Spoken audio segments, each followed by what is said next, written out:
merci à vous tous. Première séquence de cette ouverture prestigieuse avec la ministre du Commerce, Saadia Alimatou Assouman. Merci, Madame la ministre, d'être présent. Avec l'ambassadeur Marc Vizy, l'ambassadeur de France au Bénin. Et avec Philippe Meunier, qui est représentant du président Wauquiez et qui ici représente le président de l'AIRF et qui est vice-président de la région Auvergne-Rhône-Alpes. Madame la ministre, merci d'abord d'être ici avec nous. Merci. Alors, en fait, j'ai l'impression, puisque j'étais à la CPCCAF il n'y a pas si longtemps, il se passe tout le temps des choses sur la francophonie chez vous. C'est incroyable. Vous êtes la capitale de la francophonie. Oui, déjà historiquement, on nous parle de quartier latin. Ce n'est que la suite. Et aujourd'hui, au-delà du quartier latin, nous sommes, je vais dire, the place to be. C'est là où tout se passe. C'est là où tout se passe en Afrique de l'Ouest. C'est là où tout se transforme. C'est là où il faut être quand on est investisseur, quand on participe à une transformation économique. Quand on veut être riche, c'est ici il faut être. Parce que vous avez vu ce qui se passe déjà entre la CPCCAF et maintenant. Vous avez vu visuellement la transformation. Mais je peux vous dire qu'économiquement aussi, il y a une vraie transformation. J'espère qu'on aura le temps, on a quelques minutes pour en parler.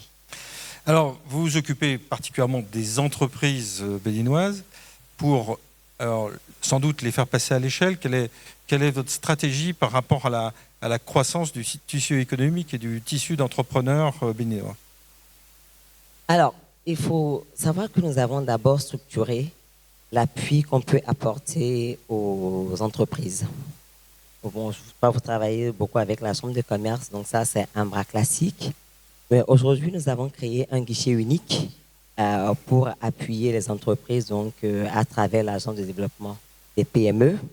Et nous avons également donc, l'agence qui s'occupe de la promotion des investissements et des exportations. Quand on parle d'exportation, il faut d'abord produire pour pouvoir exporter. Et cette production passe par nos PME. On sait qu'en Afrique, le tissu économique, tout ce qui est transformation, se passe à travers les PME. On a 90% de notre tissu économique qui est constitué de PME. Et ce n'est pas propre au Bénin. C'est d'ailleurs propre à pratiquement au monde, parce que je sais qu'en France aussi, c'est pareil. L'économie est portée plus par les PME que les grandes entreprises, parce que sur 100, on a à peine 10 qui parlent vraiment de très, très, très grosses industries. Mais là où tout se passe, et surtout là où on reconnaît d'ailleurs l'expertise, c'est vraiment à travers les PME. Donc, au-delà donc, avec ces trois bras-là, nous arrivons à adresser les questions spécifiques concernant les PME, que ce soit l'appui institutionnel. On a un guichet financier, un guichet non financier. J'espère que le DGA des PME doit être parmi vous et aura l'occasion de détailler tout cela. Et surtout, d'ailleurs, au niveau des investissements, on a le DGA PIEX aussi qui doit être quelque part parmi nous ici, où l'après-midi sera consacré donc à détailler tout cela pour voir tout ce qui a été entrepris pour attirer des investisseurs francophones et non francophones. Alors, quels sont les grands secteurs que vous mettez particulièrement en avant et sur quoi vous travaillez de façon sectorielle? Alors, quand on est un pays en développement, on n'a pas de secteur particulier. Tout est mis en avant parce qu'on se développe.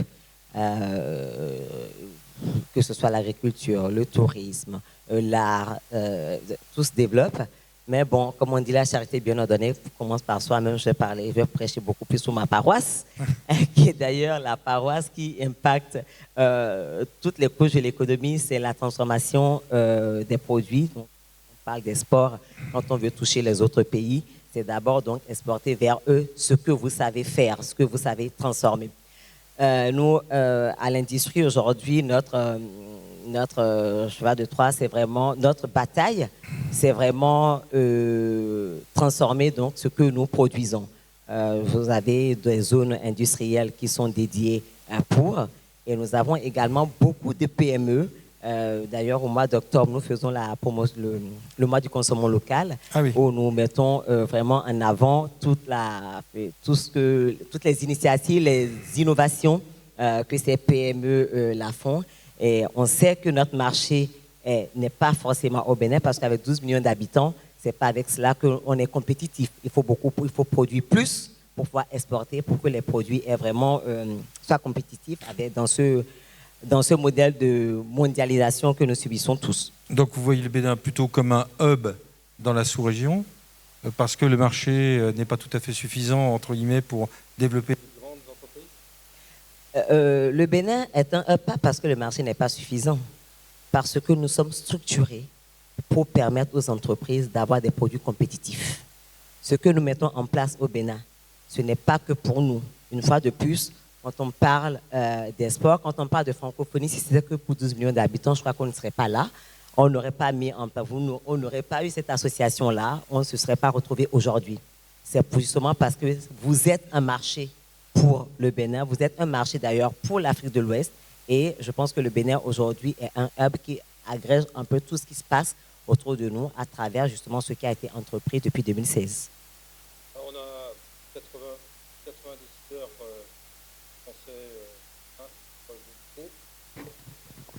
Je change. Oui, ben voilà. On a 80 décideurs français ici présents de différents secteurs. Alors, vous connaissez très bien la France pour y avoir passé quelques années. Qu'est-ce que vous attendez d'eux? Quel message vous auriez à leur faire passer? Alors, moi, j'attends deux choses de nos partenaires. Je les appelle déjà partenaires, compte tenu d'ailleurs du creuset dans lequel nous discutons aujourd'hui, qui est donc la francophonie. Cette langue que nous avons en commun, ça fait déjà de nous des partenaires l'un de l'autre. Alors, ce que je souhaiterais dire à nos partenaires, j'espère qu'ils vont l'entendre, quand on parle de partenaire, donc c'est vraiment un partenariat, c'est de nous faire confiance pour qu'on puisse travailler ensemble. L'investissement, quand on parle d'investissement, ce n'est pas de dire on attend des dons. L'investissement, ce n'est pas des dons. Nous avons beaucoup de jeunes, nous avons beaucoup d'opérateurs économiques, beaucoup d'initiatives qui ont besoin d'un accompagnement technique. Et c'est ce que nous attendons d'eux, justement de pouvoir, à travers les échanges que vous allez avoir tout au long de la journée et également demain, le forum des entreprises, pouvoir nouer des partenariats techniques.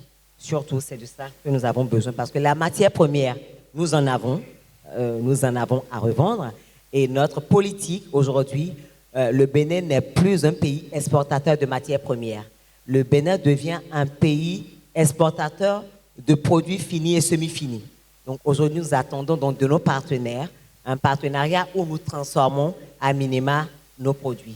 Nous ne pouvons plus leur livrer des produits bruts, parce que je pense c'est ce qu'ils souhaitent aussi d'ailleurs, c'est ce qu'ils souhaitent aussi.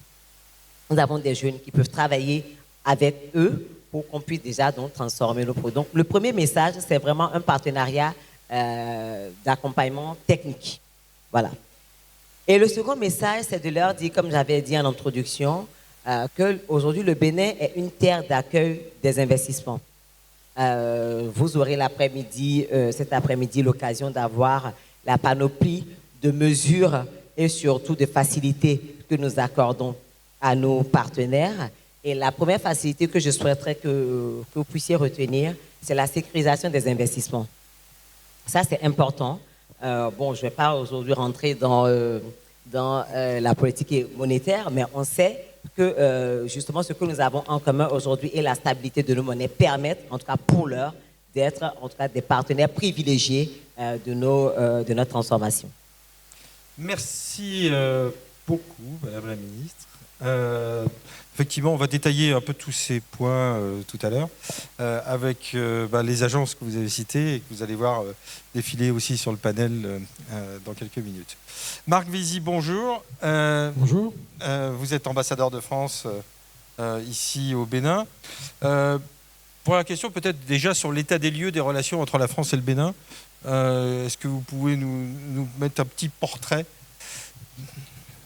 Évidemment, je parle sous le contrôle de Madame la Ministre, mais je crois pouvoir dire que ces relations sont très bonnes, voire excellentes. C'est une relation que le président Talon qualifie volontiers de décomplexée. C'est-à-dire que quand nous portons ensemble des partenariats, on le fait entre pays amis, entre entreprises de pays amis, et quand on est des amis, on peut d'ailleurs être plus exigeant encore l'un envers l'autre. On peut se dire les choses sans risque de se brouiller. Et c'est, je crois, ce que tout le monde recherche, y compris les entreprises françaises, y compris nous, l'ambassade et toute l'équipe France.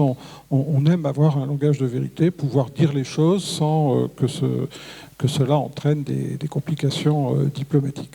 Donc les relations sont bonnes, elles sont d'autant meilleures que nous avons réussi ensemble un beau projet en 2021, c'est celui de la restitution des 26 objets, des 26 trésors royaux d'Abomey. C'était une opération qui n'était pas forcément très bien partie au début parce qu'il y avait eu un premier refus qui avait un peu crispé les uns et les autres. On a rebâti de la confiance et cette opération finalement réussie, qui a été un succès partagé entre le Bénin et la France, a donné et au Bénin et à la France et à leurs acteurs l'envie de faire davantage. Et aujourd'hui, je crois pouvoir dire, on est en train de faire une brochure qui recense un peu tous les partenariats que nous avons ensemble. Et j'ai mobilisé toute l'équipe France, tous les opérateurs français qui sont présents au Bénin, et on a presque du mal à recenser tous les projets tant ils sont nombreux. C'est des centaines d'actions, de partenariats qui chaque année sont menés dans plein de domaines, la formation professionnelle, l'éducation, l'économie, la santé, le sport, la culture, l'énergie, l'environnement, la sécurité aussi. Et tous ces partenariats font vivre une relation qui est extrêmement dense entre le Bénin et la France.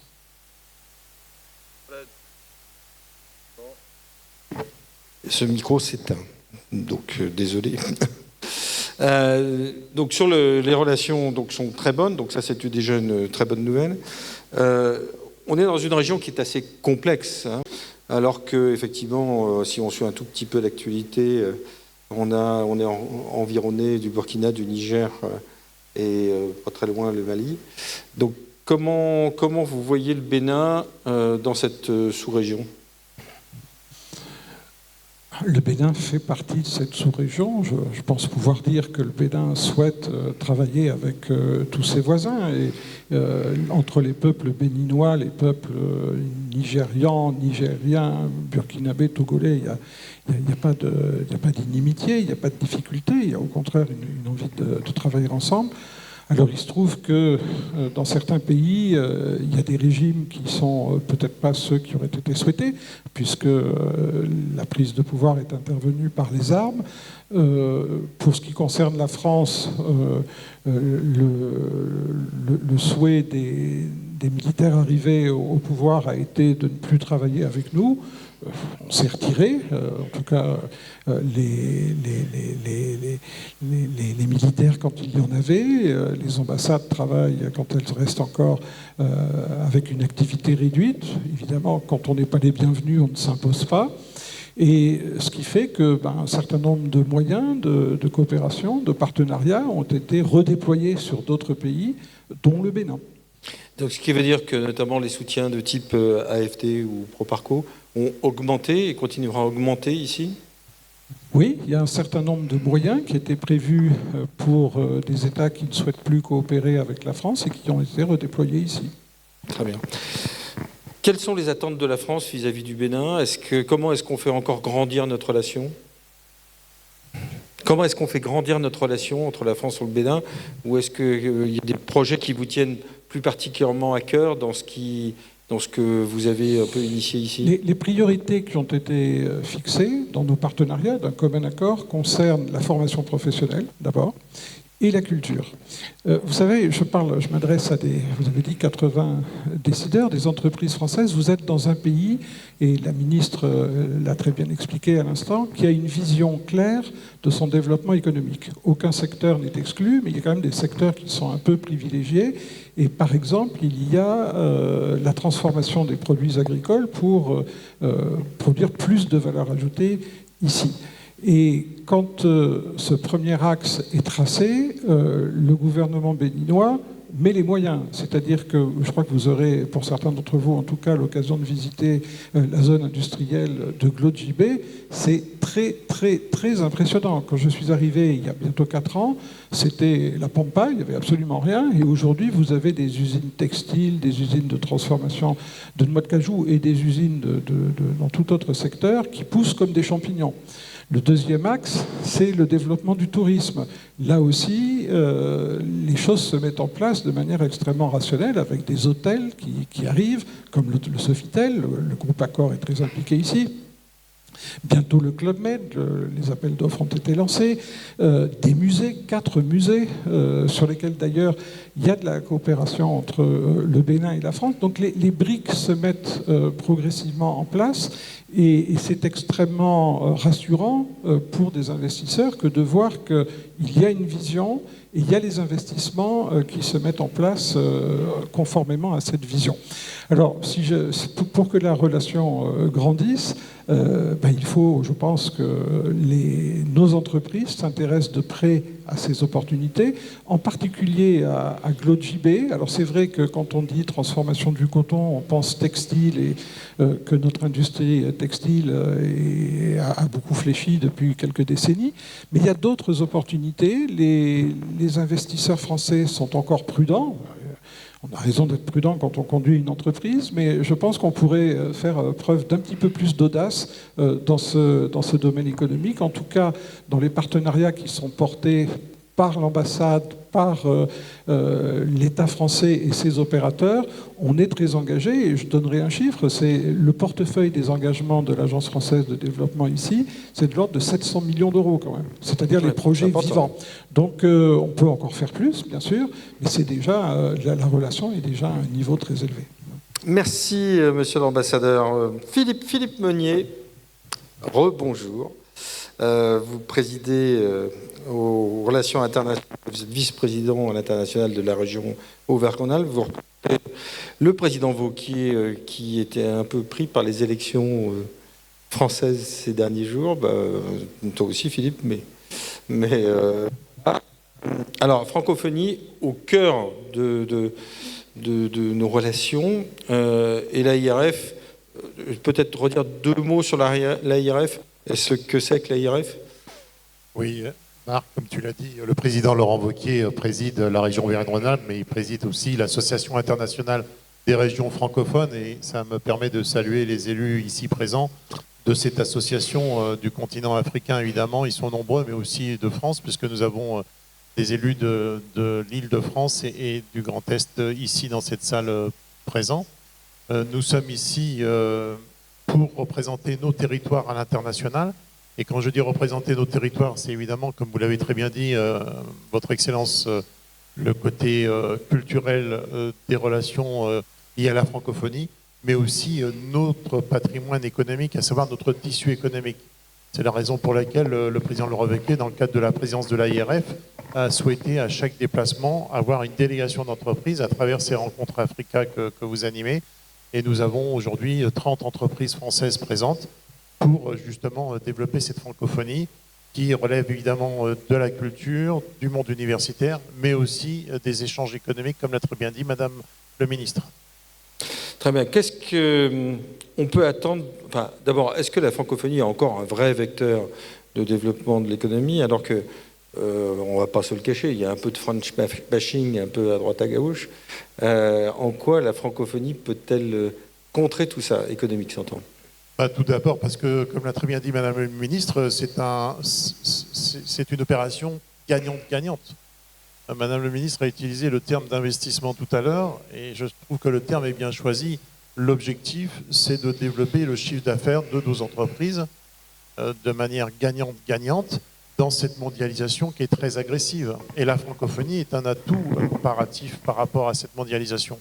Parce que nous partageons la même langue, nous nous comprenons, nous avons une histoire ancienne qui nous lie depuis maintenant des décennies, pour ne pas dire plus, et l'avenir s'ouvre aussi à nous, parce que le monde francophone s'agrandit aussi au niveau international. Et ça doit être une force pour nos entreprises, et ça doit être une force pour nos territoires et pour nos États.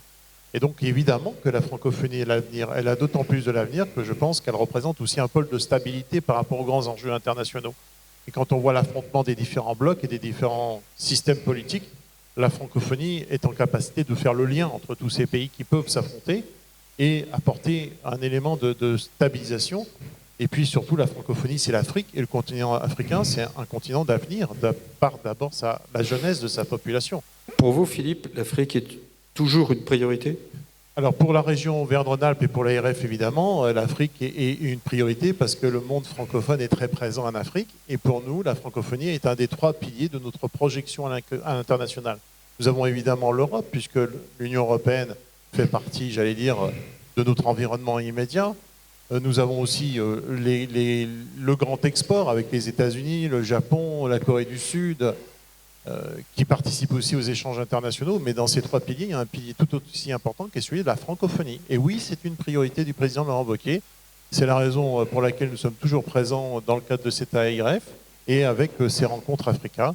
Donc moi, je suis intimement persuadé qu'entre la France et l'Afrique, et plus généralement la francophonie, on a intérêt à travailler ensemble dans un cadre gagnant-gagnant, et ça fonctionne. Merci Philippe. On verra tout à l'heure que le niveau de la décentralisation est peut-être aussi un bon niveau, finalement, pour travailler en essayant de redescendre d'une échelle. On parle de PME ici au Bénin, on parle de PME françaises qui se déplacent aussi. Je pense que le matching peut être adéquat. Madame la ministre, vous vouliez peut-être ajouter quelque chose ? Non, Marc, juste vous remercier pour cette matinée, pour ces quelques minutes enrichissantes. Remercier le dynamisme de nos maires pour vous avoir convaincu, M. Menuet, de faire cette Assemblée générale au Bénin. Le Bénin est honoré de vous accueillir et on espère que ces quelques jours de travaux permettront non seulement d'accroître le chiffre d'affaires de la francophonie à travers donc, les partenariats qui devraient se nouer. Le Bénin est honoré de vous accueillir, d'accueillir les investisseurs et nous sommes prêts à vous accompagner. Le président Patrice Talon, depuis 2016, vous savez, a entrepris énormément de réformes et c'est d'ailleurs ces réformes qui font que vous avez eu confiance en nous pour pouvoir donc faire cette Assemblée générale ici au Bénin. Il a été invité plusieurs fois également en France pour pouvoir donc présenter dans d'autres pays d'Europe, pour pouvoir présenter ici sa vision. C'est dire que cette vision a porté, puisque nous nous retrouvons ce matin pour les rencontres Africa et surtout les assises de l'AIRF. Je vais dire plein succès à nos travaux. Merci. Et on se retrouvera, j'espère, très vite pour d'autres initiatives, toujours pour l'investissement et surtout la transformation structurelle, économique, structurelle de ces pays en voie de développement. Merci. Merci beaucoup, Madame la Ministre. Je pense qu'on peut l'applaudir. Et on va passer à la deuxième séquence, merci, de cette plénière, sur l'analyse économique du Bénin, avec Arnaud Akakpo et avec Moubarak Manou de l'APIEX. Merci.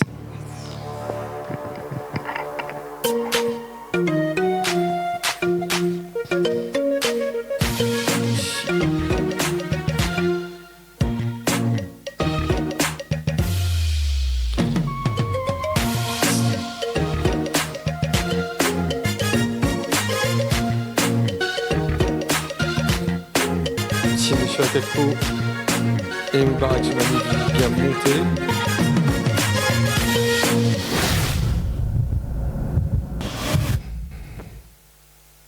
Voilà, pendant qu'il s'installe, bienvenue, parce que je ne l'ai pas fait tout à l'heure, pour remercier les gens qui nous suivent sur le net, puisque je crois que vous êtes nombreux, vous étiez plus de 800 tout à l'heure, sans doute que ça va augmenter.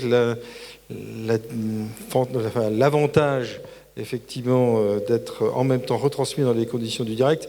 Ça permet aussi de le diffuser, notamment parce que vous le savez sans doute, les Rencontres Africa, c'est une plateforme avec plus de 12 000 abonnés, des gens qui sont particulièrement intéressés aussi par l'Afrique. Monsieur le Président de la Chambre de commerce, bonjour. Prenez donc un micro, il est juste à côté de vous. Merci d'être là. Alors, vous connaissez extrêmement bien aussi les relations entre la France et le Bénin, mais moi j'aimerais que vous me parliez un peu des entreprises béninoises et comment vous vivez ces dernières années, parce que j'ai quand même l'impression qu'il y a eu un regain, j'allais dire, d'initiative pour l'économie ces dernières années au Bénin. Merci beaucoup pour la question. Effectivement, c'est depuis 2016, le Bénin est en train d'être construit d'une manière très très fantastique sur le plan économique et sur le plan institutionnel.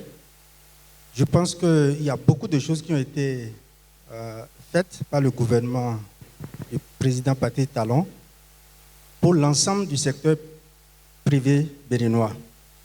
Je peux en témoigner en tant que chef d'entreprise et en tant que président de la Chambre de commerce que les réformes qui ont été opérées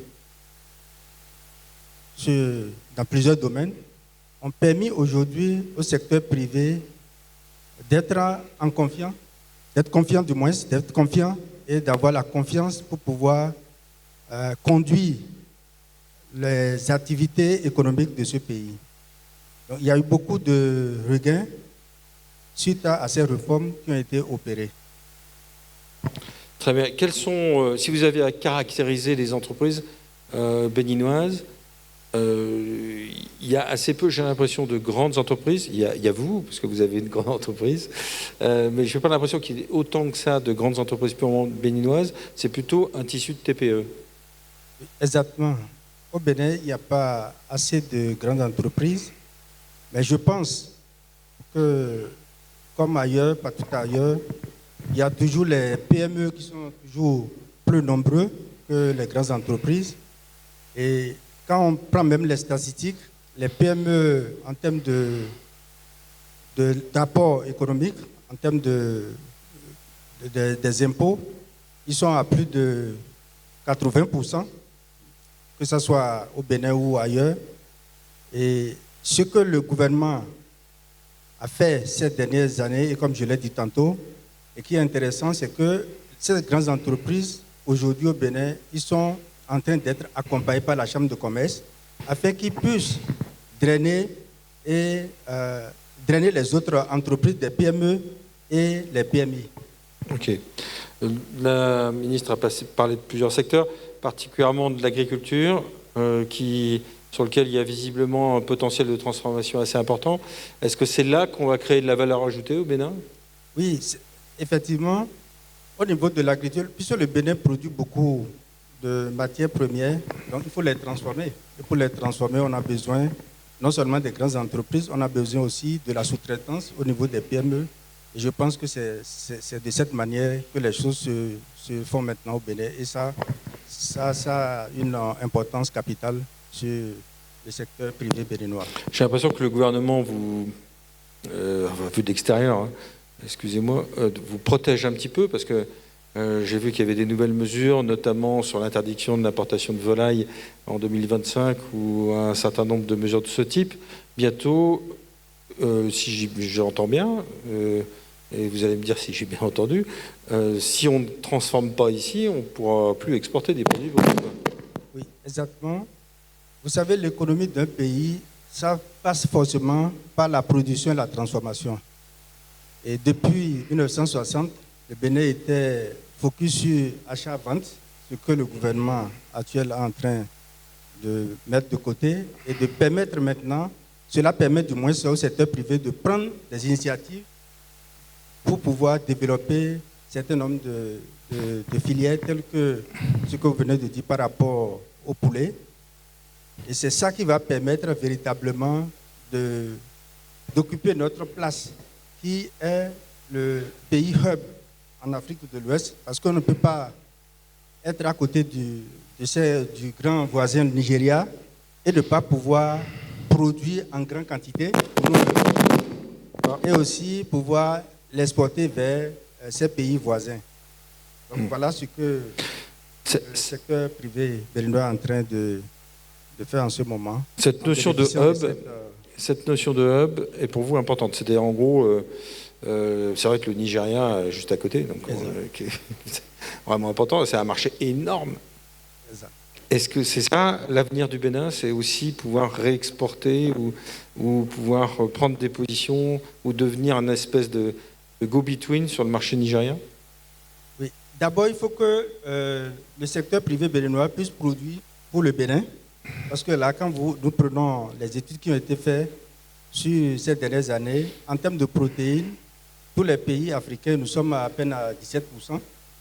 Donc, si nous allons produire les poulets, cela d'abord, ça va être pour la consommation locale et après, vers les pays voisins. Je veux parler notamment sur le Nigeria, qui a plus de 200 millions de consommateurs, qui est un gros marché.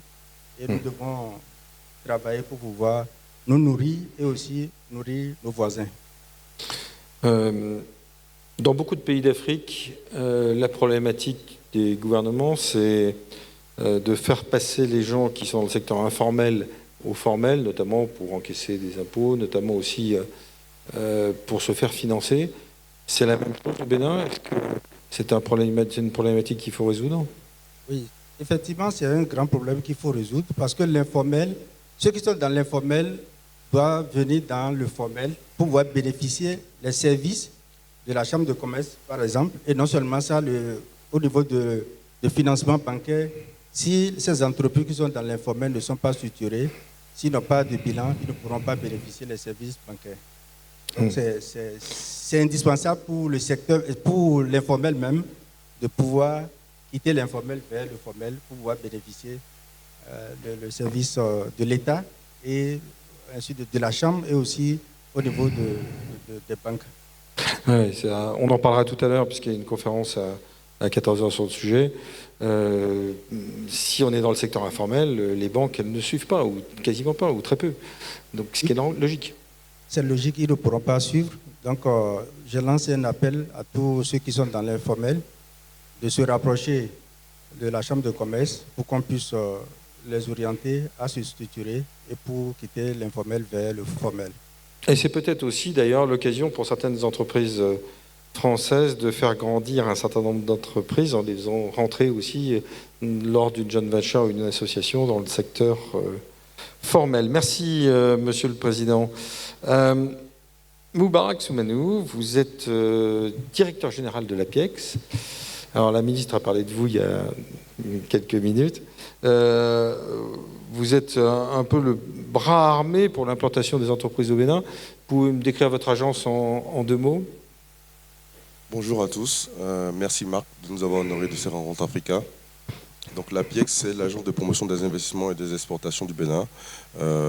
5 verticales: appui aux exportations, appui au développement des zones économiques spéciales, appui au partenariat public-privé, création d'entreprises et formalisation des entreprises, mais également appui à toute la promotion de l'attractivité des investissements directs étrangers. Alors, dites-nous pour les gens qui sont là ou qui nous écoutent de l'autre côté, si vous aviez 3 ou 4 arguments à ressortir pour qu'une entreprise étrangère vienne s'implanter ici, ça serait lesquels? 4 arguments.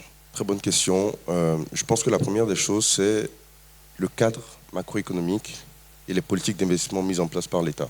Je veux dire par là, la première chose, c'est le Bénin aujourd'hui comme destination d'investissement a un cadre macroéconomique vraiment stable, avec des performances économiques excellentes qui aujourd'hui lui valent l'amélioration de sa notation financière, passant de B- de B+ à BB-.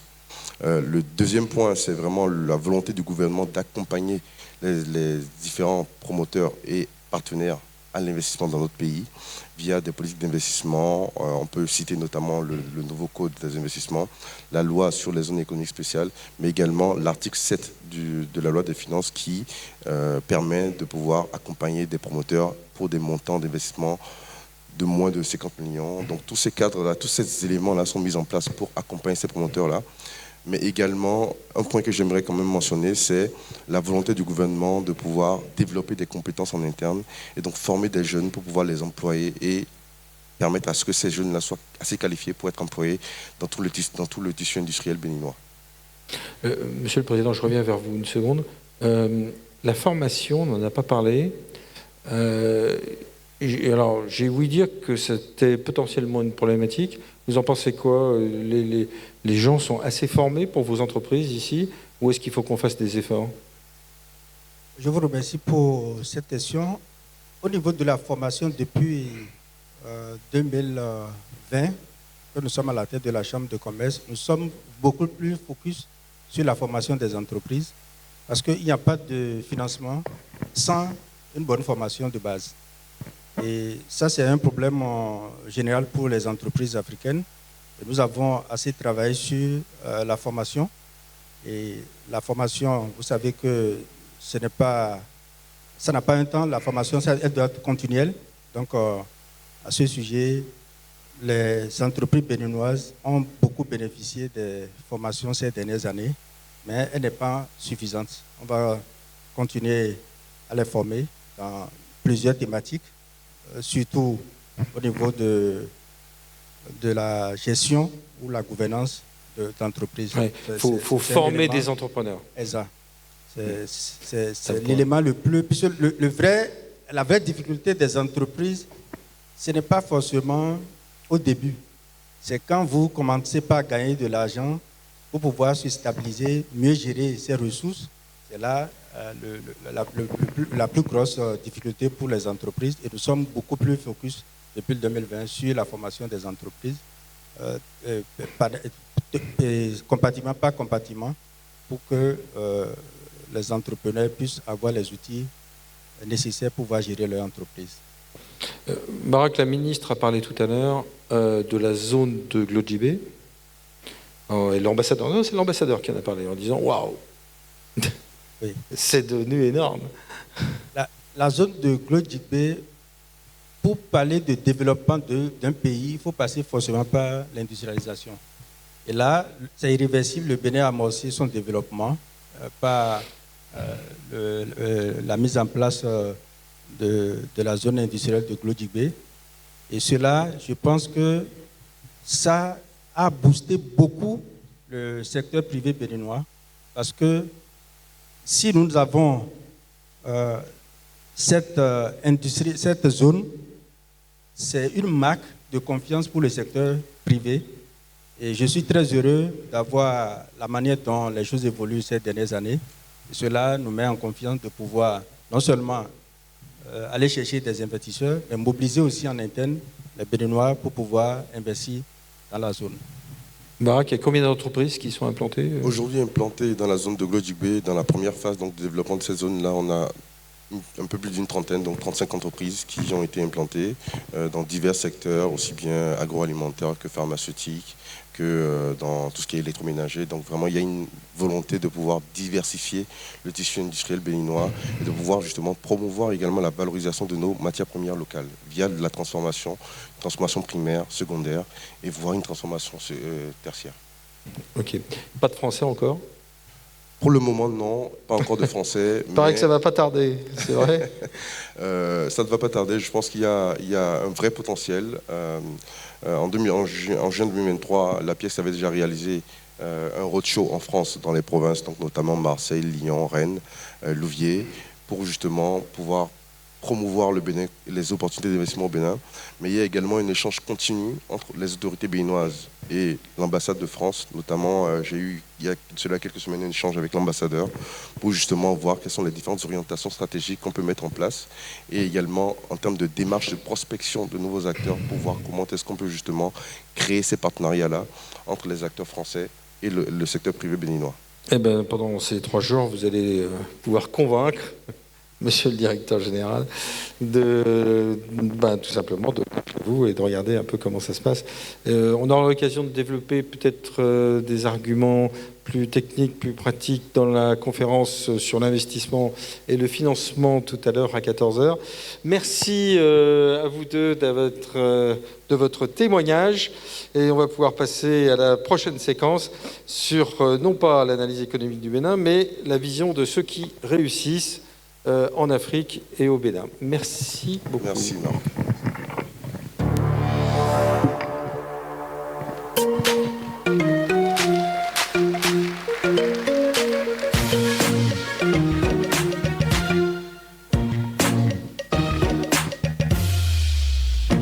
Alors, si Étienne Giros, Charles-Emmanuel Berck, Gilda Zonomé, Laurent Gangbès veulent bien monter, s'il vous plaît, sur la scène.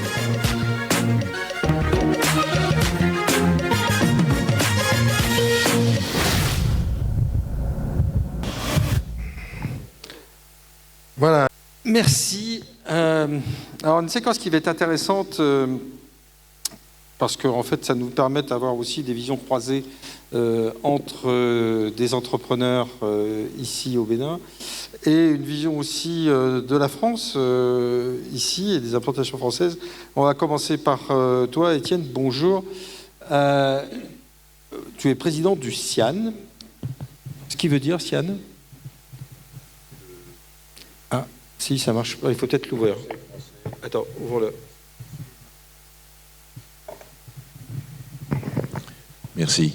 Oui, le CIAN, cela signifie le Conseil français des investisseurs en Afrique. C'est un vieux nom, ça fait 50 ans qu'on regroupe à peu près 80% des entreprises françaises qui opèrent en Afrique. Voilà, donc c'est le secteur privé français, mais pas uniquement, car nous sommes ouverts aux entreprises non françaises. On en a déjà à peu près 10%. Donc, on vous attend. Alors, bon, honnêtement, on va se tutoyer parce qu'on se connaît quand même depuis très longtemps, Étienne.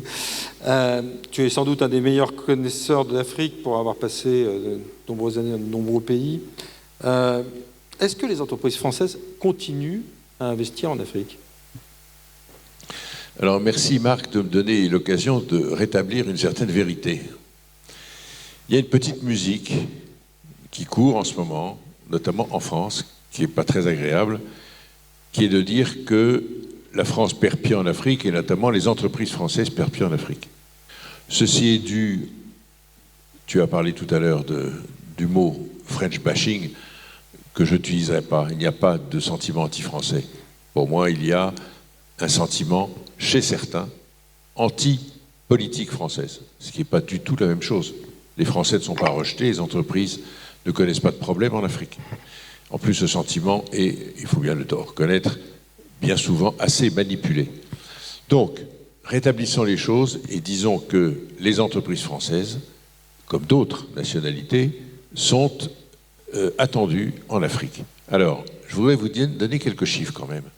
Quand on entend la France perd pied économiquement en Afrique, il n'y a plus d'envie, BNP Paribas a quitté le continent, il y a Société Générale qui se pose des questions, etc. Il faut quand même rétablir les choses. Il y a 5000 entreprises françaises qui travaillent en Afrique, implantées.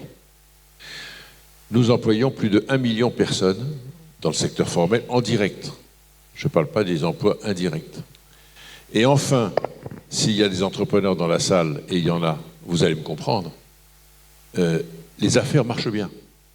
Et c'est rentable de faire du business en Afrique.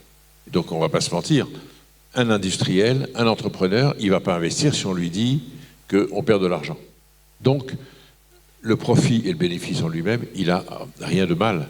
Il est au contraire, à mon avis, le promoteur du développement, à condition de le faire en partenariat et de le faire dans les aspects légaux. Donc oui, les entreprises françaises, elles sont toujours présentes en Afrique. Et j'ajoute, ça c'est les chiffres, j'ajoute qu'il y a une deuxième chose, c'est que notre manière de faire aux entreprises françaises est positive, est assez remarquable. Ça veut dire quoi ça? Ça veut dire que nous nous comportons bien, nous respectons les règles de la RSE, c'est-à-dire de la réglementation sociale et environnementale.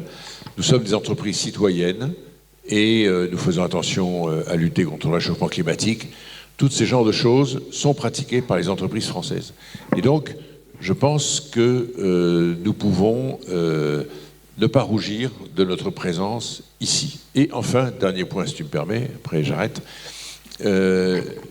nous tablons et nous basons notre investissement et notre implantation en Afrique sur le partenariat. Nous sommes intimement persuadés qu'il ne faut pas investir en Afrique seul. Il faut trouver des partenaires locaux, qu'ils soient financiers, opérationnels, techniques ou commerciaux. Il ne faut pas aller seul. Est-ce que ça veut dire que ça a changé? Parce que si tu parles de ça maintenant... Non, mais ça a changé par rapport à il y a 50 ans, bien sûr, parce que les circonstances ont changé. Il y a une nouvelle génération qui est arrivée, une nouvelle génération de businessmen et d'opérateurs économiques. Les réglementations sociales ont changé. Et enfin, les infrastructures se sont développées. Donc, évidemment, il faut s'appuyer sur le tissu local. Alors après, il appartient à chaque chef d'entreprise de décider si c'est majoritaire, minoritaire et la forme de ce partenariat. Mais je peux vous assurer, et croyez-moi, que dès qu'il y a un partenariat, on fait entrer un partenaire dans son business, ça marche mieux que si on ne le fait pas. Donc ça veut dire que quelque part, on a des nouvelles façons d'investir. On parle beaucoup de l'Afrique, et des pays en voie de développement d'ailleurs en général, comme à risque pour les entreprises françaises. Qu'est-ce que tu en penses? Et est-ce que tu as des exemples ou comment on fait pour maîtriser ces risques? Oui, j'en pense des choses pas très bonnes. Il y a ce sentiment de risque. Quelques opérateurs, quelques comités d'investissement, conseils d'administration, dans les groupes français, se disent « l'Afrique, on ne va pas y aller parce que c'est trop risqué ». C'est juste une erreur. On a le droit de dire ça, que c'est une erreur. Mais il faut les convaincre. Il ne faut pas simplement sauter comme un cabri en disant « vous vous trompez ». D'abord parce qu'ils ne vont pas nous croire. Il faut les convaincre. Mais pourquoi ceux qui pensent cela le pensent-ils? C'est parce qu'ils comparent un ressenti du risque, ce qu'il faut respecter. Quand quelqu'un ressent un risque, peut-être il se trompe, mais ça ne sert à rien de lui dire tout le temps qu'il a tort. Il faut lui expliquer pourquoi il ne doit pas ressentir ça. Mais quand on compare le ressenti du risque, notamment en termes de conformité, d'image, de relations dans les médias, etc., ou de régulation, et la taille des marchés, qui est relativement petite, eh bien, c'est en défaveur de l'investissement en Afrique. Si vous pensez qu'en investissant en Afrique, vous aurez beaucoup de problèmes, alors que la taille du marché est petite, votre chiffre d'affaires est petit, votre bénéfice est petit, ben vous n'allez pas y aller. Je dis, je ne vais pas prendre un risque. Or, ces marchés sont en développement, en croissance. C'est l'avenir. Investir en Afrique, c'est l'avenir, premièrement. Et deuxièmement, le ressenti du risque, il faut le réduire, parce qu'il n'est pas si important que ça. Est-ce que tu m'autorises à donner 2-3 exemples pour illustrer le propos? Vas-y. Le premier risque, par exemple... Tu parles des banques françaises qui s'en vont d'Afrique, je veux bien... Les banques françaises, elles s'en vont d'Afrique, je le regrette personnellement, mais c'est en gros le raisonnement que je viens d'expliquer, qu'elles tiennent. Ouais. Mais elles sont remplacées par des banques africaines. Vous avez remarqué que les banques occidentales, européennes, françaises, mais anglaises aussi, quittent le continent, et elles sont toutes remplacées par des banques africaines. Et ça marche très bien. La seule difficulté technique que nous avons quelquefois à résoudre, c'est qu'il faut s'appuyer sur un réseau mondial quelquefois pour faire des affaires, et les nouvelles banques africaines n'ont pas ce réseau mondial. Mais ça va venir, on va le faire. Donc je reprends mes exemples sur de dérisquer l'Afrique, parce qu'il faut dérisquer l'Afrique. Premier exemple, c'est les arriérés de paiement. Certains disent, quand on va en Afrique, on n'est pas payé. C'est quand même gênant. Bon. Et c'est inexact aussi. Il y a évidemment des retards de paiement. Et notamment, il y a des retards de paiement dans certains pays, pas particulièrement ici d'ailleurs, je dois le dire, mais dans d'autres pays, il y a des retards de paiement des puissances publiques, des pouvoirs publics. Ça, c'est un problème qui peut freiner les investisseurs. Donc, dans le dialogue que nous avons, et que j'applaudis les deux mains, entre le secteur privé et le secteur public, il faut résoudre ce problème des arriérés. C'est un frein à l'investissement, et donc, ça n'est pas que de récupérer de l'argent, c'est créer une atmosphère positive. Le deuxième sujet, c'est la conformité et la compliance. J'ai dit tout à l'heure que les entreprises françaises se comportaient bien et n'avaient pas à rougir de ce qu'elles font, et au contraire, je pense qu'elles sont vecteurs d'une image positive de la France en Afrique. Dans certains pays, la politique française a été critiquée, et il suffit de regarder un petit peu autour du Bénin pour voir ce qui peut se passer dans une dégradation de la politique française. Mais il y a un vecteur qui, lui, continue à être positif, c'est les entreprises pour les raisons que j'expliquais tout à l'heure. Donc transférons un petit peu le récit de notre relation France-Afrique du secteur public au secteur privé. Et donc, les questions de conformité, de bon comportement sont importantes. La seule chose qu'il faut veiller, c'est que tout le monde applique les mêmes règles. Il y a des nouveaux entrants dans le continent africain, et je m'en félicite, qui sont les Chinois, les Indiens, les Turcs, les Émiratis, etc. Ces acteurs ne sont pas soumis aux mêmes règles que nous autres entreprises européennes, par exemple, qui sont les règles de la conformité, de la compliance, de la RSE. Donc c'est une distorsion. Ça peut être une distorsion de concurrence, ou ça peut être vécu par les entreprises européennes comme une distorsion de concurrence. Travaillons à gommer ça ensemble. Et la manière, c'est pas de baisser les exigences que nous avons. La manière de faire, c'est de monter les exigences des nouveaux venus. Voilà. Donc ça, c'est un deuxième exemple. Nivelons par le haut et nivelons pas par le bas. Je vais peut-être arrêter. Je te redonnerai il y a quand même, regarde, parce que j'ai encore un dernier point très important. Très bien. Je redonnerai en conclusion. Charles-Emmanuel, bonjour. Charles-Emmanuel Berck, vous êtes le président de VIPP, Interstice VIPP, c'est ça. En deux mots, qu'est-ce que fait... alors, on va se tutoyer parce qu'on se tutoie dans la vie. Qu'est-ce que fait ton entreprise? Alors, je crois qu'il faut ouvrir le micro. Sans ça, je te donne un micro dans 5 secondes. Hop. C'est bon, j'en ai un, c'est bon. C'est bon.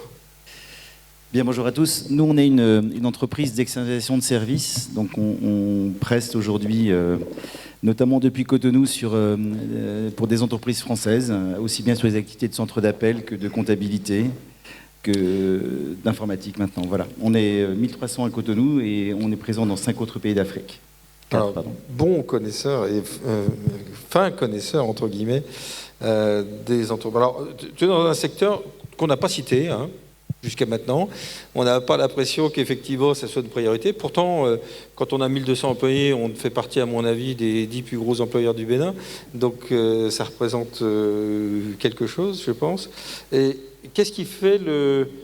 Et pourquoi venir ici, d'abord? Et qu'est-ce qui fait le succès de ton entreprise ici? D'abord, moi, je suis convaincu que la plus grande richesse de l'Afrique, ce sont ces gens. Aujourd'hui, on a une jeunesse qui a beaucoup d'énergie et qui n'attend qu'une chose, c'est qu'on l'aide à rentrer dans la vie active, dans le commerce mondial. Ici, d'abord, on a parlé de francophonie tout à l'heure, c'est important, puisque même si aujourd'hui, on vend nos prestations dans d'autres langues, c'était quand même plus facile pour un Français de venir ici et de commencer à développer pour des grandes entreprises françaises ces activités d'externalisation. Donc on a commencé par un pays beaucoup plus difficile, hein, il y a une quinzaine d'années, qui est le Cameroun. On est arrivé ici en 2018, donc en même temps que Laurent. Donc on a bénéficié de... C'est un point de repère. Oui, c'est ça. C'est bien. Donc on a bénéficié de l'ensemble de cette dynamique économique pour tirer le pays vers l'émergence. Donc en fait, on est très très heureux d'être ici. Donc c'est aujourd'hui notre plus grosse base. S'il y a un benchmark à faire par rapport à différents pays africains? Alors, enfin, le Bénin se situe facilement, très rationnellement en première place. Donc, en fait, ouais, aujourd'hui... Parce que tu es présent au Cameroun. On est présent au Cameroun, on est présent au Togo, on est présent au Rwanda, on est présent en Éthiopie. Donc, ouais, donc en fait, sur les en fait, alors, il va être content, là, parce que... Comment ? Là, en première place, c'est bien. Donc en fait, on a deux pays où on a une vraie lisibilité et sur lesquels on a un climat d'affaires apaisé, sur lesquels on peut développer, qui sont ici et bien évidemment le Rwanda. Et l'autre indicateur que nous on regarde ici, c'est la possibilité qu'on a d'emmener des entreprises béninoises vers ces nouveaux métiers de la relation client, qui sont un vrai signe de maturité de l'économie. Et ici au Bénin, on a plusieurs grandes entreprises, dont certains clients sont dans la salle, donc et c'est un vrai signe de maturité. Ok. Si on avait, alors on parlait avec le président de la Chambre de commerce tout à l'heure de formation. Toi, la formation, c'est une problématique, parce qu'il me semble que tu as créé une école quand même. Donc, Oui, alors j'ai créé une école sur un coup de tête parce que j'arrivais pas à trouver les talents que je souhaitais, et finalement donc on a réussi à en faire un business aussi, puisqu'en fait on a créé notre école de codage Et on cherche aujourd'hui à vendre ces prestations à l'international. Voilà, donc en fait, le vrai sujet de l'Afrique, alors je prends un exemple qui n'est pas en faveur du Bénin malheureusement, mais c'est pareil. C'est pareil partout. Ouais, il y a un micro qui marche moins bien. Non, merci Laurent. En fait, c'est pareil partout. En fait, donc on a aujourd'hui dans toute l'Afrique des théoriciens. Et je m'en suis bien rendu compte là quand sur les écoles de codage, puisque j'ai été amené la semaine dernière pour la nouvelle promotion de nos codeurs qu'on a fait rentrer, à faire rentrer des gens, enfin, à prendre des gens en entretien final. Je me rends compte qu'ils ont une licence d'informatique, enfin, ici passée, et qui n'ont pas jamais touché un ordinateur de leur vie. Ah oui. Donc, du coup, comment est-ce qu'on peut faire une licence d'informatique? Je ne sais pas, mais pourtant c'est une réalité. Et en fait, le sujet de la formation, au-delà de mettre des écoles, de remplir la tête des gens, c'est de partir vers des logiques d'alternance ou d'accompagnement où on va pouvoir dire aux gens, ben, vous avez appris des choses, on va vous mettre le pied à l'étrier, enfin, sur un principe d'alternance, et c'est juste avec ce dispositif-là qu'on arrivera. Ce que tu veux dire, c'est qu'il n'y avait pas grand-chose à faire finalement. Il fallait juste faire en sorte de donner de l'expérience à des gens qui n'en avaient pas. Il faut tous qu'on accepte ça. C'est-à-dire qu'à partir, on est sur un continent où la moyenne d'âge est à 19 ans. Donc le gros avantage, c'est que les gens ont une énergie de malade, mais il faut aussi leur donner la chance de rentrer dans la vie active. Il faut leur donner,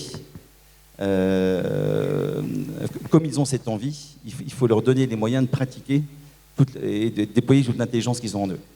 Bon, merci, Charles-Emmanuel. Je te reposais une dernière question au final sur ce que tu conseilles, ça te laisse le temps d'y réfléchir, sur ce que tu conseillerais aux entreprises qui viennent s'implanter ici, parce que tu es passé par tous les stades de cette implantation et de ce développement. Gildas Sodomé, bonjour, vous êtes patron d'une entreprise qui s'appelle Biophyto. Qu'est-ce que ça fait, Biophyto? Merci, bonjour à tous. Biophyto, c'est une entreprise qui fabrique des engrais et des pesticides naturels à base de nos ressources locales. Un peu plus près, le micro simplement. À base de ressources locales, ça veut dire quoi? De ressources locales. Donc l'idée est venue depuis 2011 où je travaillais à la fonction publique. Mon rôle était de prescrire les intrants et les pesticides aux agriculteurs. Dans l'exercice de cette fonction, j'ai été témoin des impacts néfastes de ces intrants dans l'agriculture. Ah, mais Gildas, vous êtes un rebelle en fait. Oui, du coup, j'ai cherché à trouver des produits de substitution. J'ai questionné un peu le passé. J'ai demandé aux parents, en leur temps, qu'est-ce qu'ils utilisaient pour fertiliser et contrôler les ravageurs. Donc, j'ai compris que c'est les plantes que nos parents utilisaient. J'ai pu développer des prototypes de biopesticides et des fertilisants à base des plantes locales. Actuellement, nous travaillons également avec des entreprises agroalimentaires, telles que le ministre vient de dire. L'environnement du Bénin est propice au développement de la transformation agroalimentaire. Du coup, ça fait appel à un défi de valoriser les ressources, les résidus agroalimentaires. Donc, nous avons contractualisé avec plusieurs entreprises de la plateforme de la zone agro-industrielle de Glodic Bay, où nous collectons ces résidus agroalimentaires pour transformer en intrants organiques. En fertilisant. En fertilisant. Dernièrement également, vous n'êtes pas sans savoir que l'Union européenne a interdit l'utilisation de carbure de calcium, par exemple, dans la production de l'ananas. Donc, avec le soutien du gouvernement, nous avons pu mettre en place aussi une technologie qui remplace aujourd'hui le carbure de calcium. Votre capital, c'est 100% béninois, c'est vous? Oui, c'est un capital d'environ 400 000 € et à 100% détenu par moi. Mais là, nous sommes en train de vouloir ouvrir le capital parce que nous aspirons à aller sur le marché de la Côte d'Ivoire et qui nécessite beaucoup de moyens. Donc, on sera ouvert à recevoir d'autres partenaires. Vous avez entendu, hein? Challenge. Ils cherchent des partenaires. C'est très bien. Alors moi, ce qui me fait très plaisir, c'est que vous êtes une entreprise donc 100% béninoise, très innovante. Vous êtes très modeste parce que je crois que vous avez obtenu un nombre de prix hallucinant. Nous avons été plus de 10 fois champions d'Afrique Et récemment, nous avons reçu le prix de meilleur jeune entrepreneur francophone. C'est ça d'ailleurs qui a fait l'audience que nous avons bénéficié du chef de l'État, M. Patrice Talon, qui nous a reçus et qui a regardé tout ce que nous faisons. Et voilà. En dehors de ça, on est très connus parce que, en dehors de ces prix, nos produits sont déjà exportés à l'international. Et du coup, ces produits ont fait leur preuve. Il y a des grands producteurs de la sous-région qui nous invitent et nous ferons des expérimentations dans ces plantations. Ça fait que de bouche à oreille, on est très connus à l'international.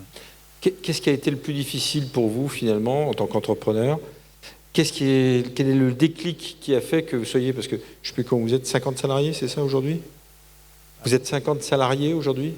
Oui, une centaine de salariés. Il y a 50 permanents et nous utilisons aussi une cinquantaine d'ouvriers occasionnels.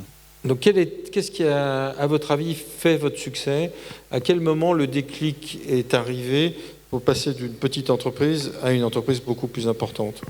C'est l'engouement des agriculteurs et surtout les félicitations de la population. À un moment donné, nous avons vu que notre activité est tellement importante pour la population, au-delà de ce que nous pensions. Et on a eu un accompagnement fort des agriculteurs et de notre entourage. Et le besoin aussi nous a amené à penser très grand. Le besoin nous a amené à penser très grand. Parce que ces temps qui courent, tout le monde veut aller vers l'agriculture respectueuse de l'environnement. Une agriculture respectueuse de l'environnement nécessite nécessairement des intrants respectueux de l'environnement. Donc nous avons pu avoir des normes internationales, notamment les normes ISO, les normes écossaises, et qui ont donné une grande crédibilité à notre activité. Donc nous nous sommes dit pourquoi ne pas tenter notre chance et de rêver très grand. Du coup, nous avons pu augmenter le personnel que nous avons. Je disais tantôt, nous travaillons également avec un réseau de femmes. Nous avons plus de 3000 femmes et jeunes qui travaillent avec la structure pour la collecte des matières premières. Donc, avec l'appel des partenaires, nous nous sommes dit qu'il faut qu'on passe le cap. Et nous avons monté un business plan qui demande aujourd'hui près de 4 millions d'euros pour passer le cap. Et il sait bien se vendre, hein, vous avez vu. Merci Gilda, je suis sûr qu'il y aura des gens qui sont intéressés par regarder ça avec vous dans la salle. Laurent Gangbès, bonjour. Laurent, alors, finalement vous êtes la référence tout le temps. Laurent Gangbès, vous êtes donc le directeur général de l'ADPME, c'est l'agence des PME, c'est ça? Oui, c'est la maison des PME.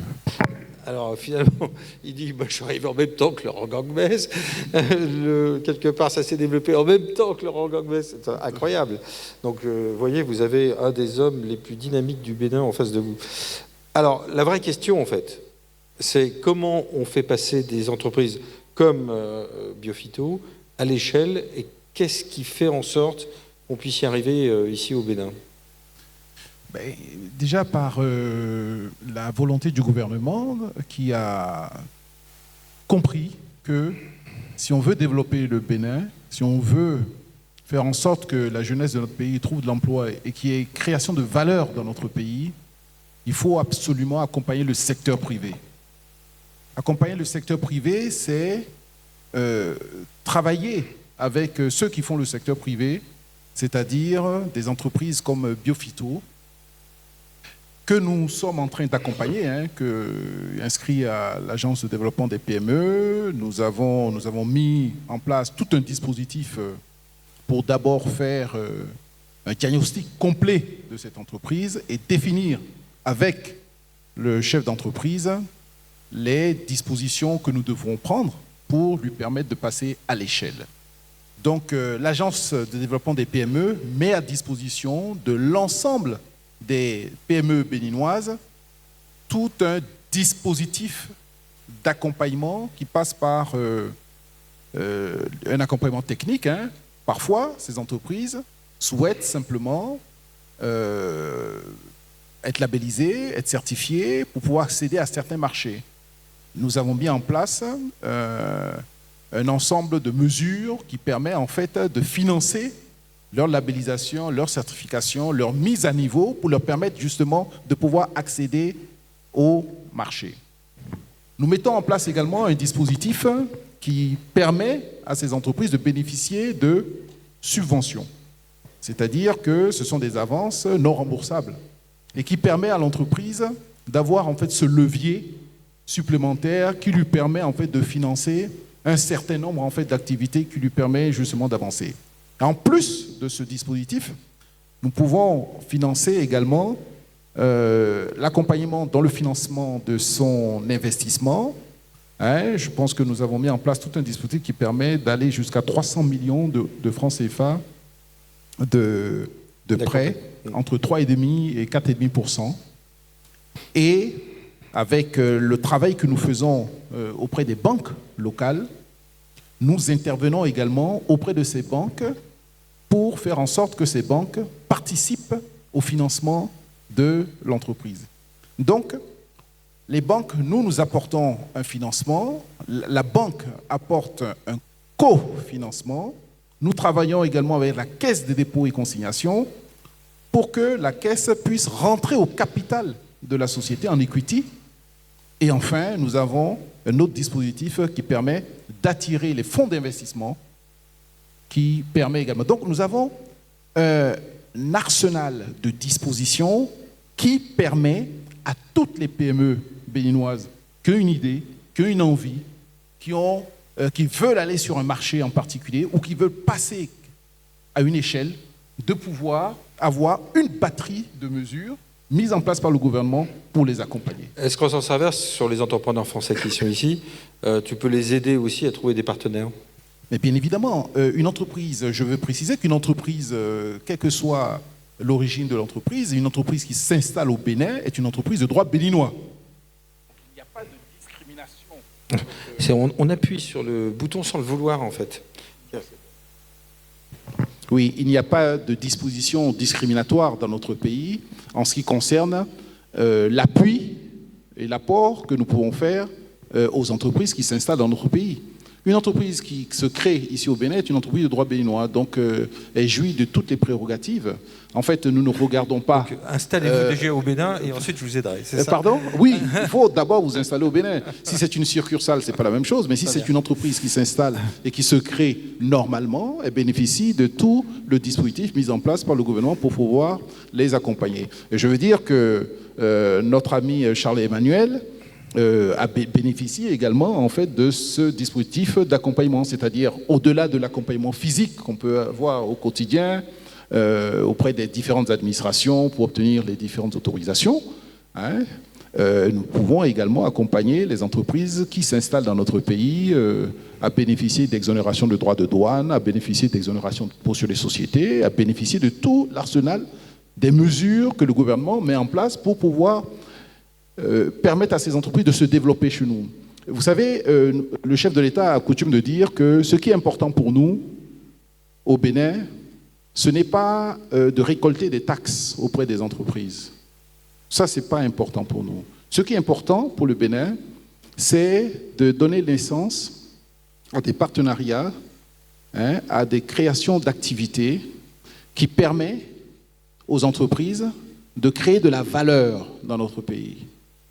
On peut exonérer une entreprise de droits de douane, d'impôts pendant 10 ans, 15 ans.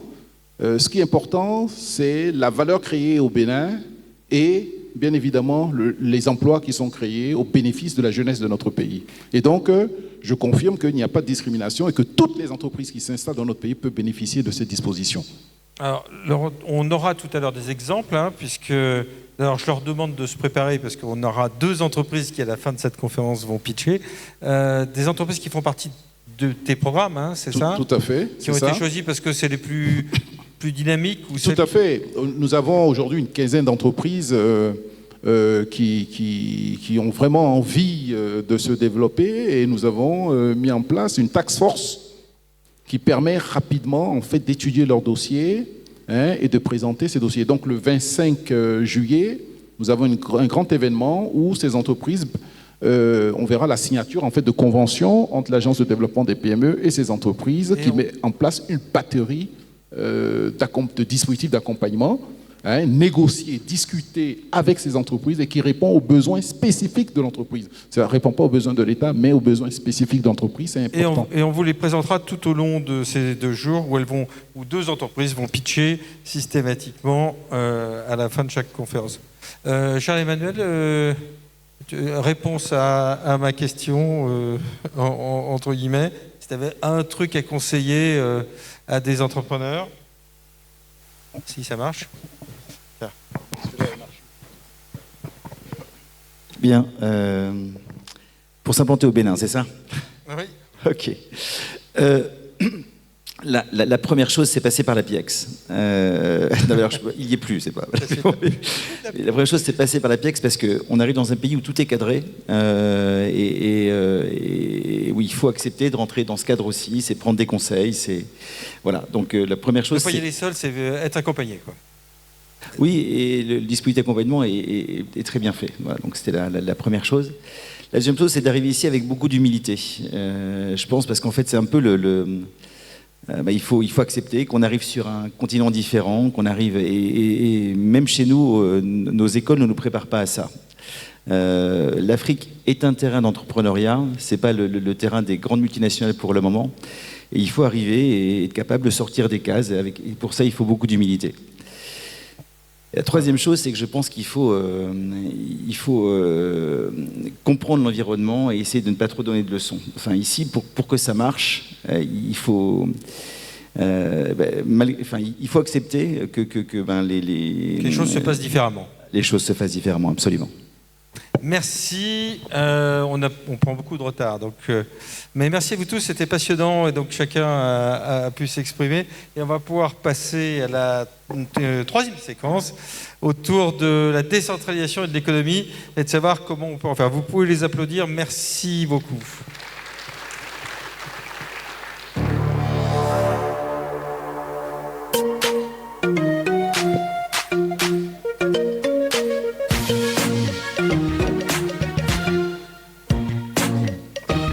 J'appelle Rogatien Akwaku, Nathalie Nguessan-Kofi et Mathias Pangalovivo sur la scène.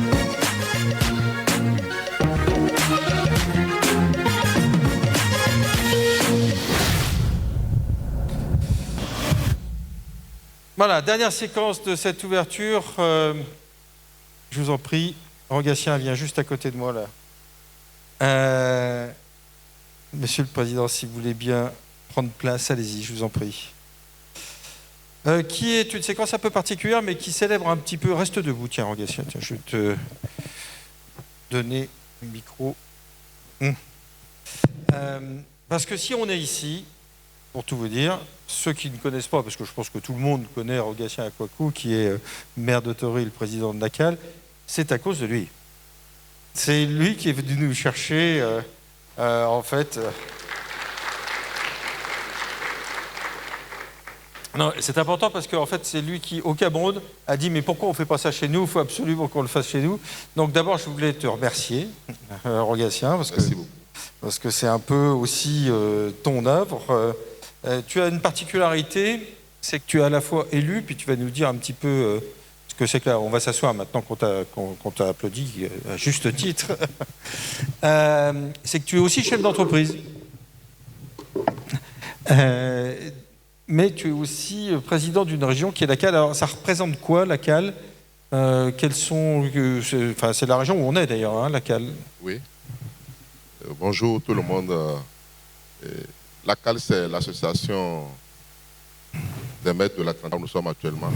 Nous avons la ville d'Abomey-Calavi, plus les autres communes. Alors, plusieurs centaines de décideurs ont été rassemblés ici.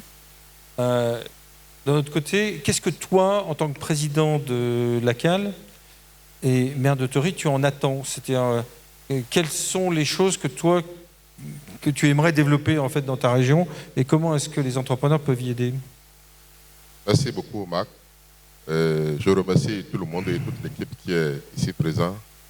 Ce que nous pensons aujourd'hui de la décentralisation et de l'économie, que je pense à mon humble avis, parce que je suis en train de faire les 2 expériences, jusqu'à la date d'aujourd'hui. Moi, je suis chef d'entreprise dans les BTP et de l'énergie depuis plus d'une vingtaine d'années. Mais je suis rentré en politique. Aujourd'hui, je suis maire de la commune de Toriboussito et président de la CAL. Donc aujourd'hui, nous ne pouvons plus parler de l'économie sans la politique. Et nous ne pouvons plus parler de la politique sans l'économie. Si je donne le simple exemple, aujourd'hui, à la tête du Bénin, c'est un homme d'affaires qui est le chef de l'État.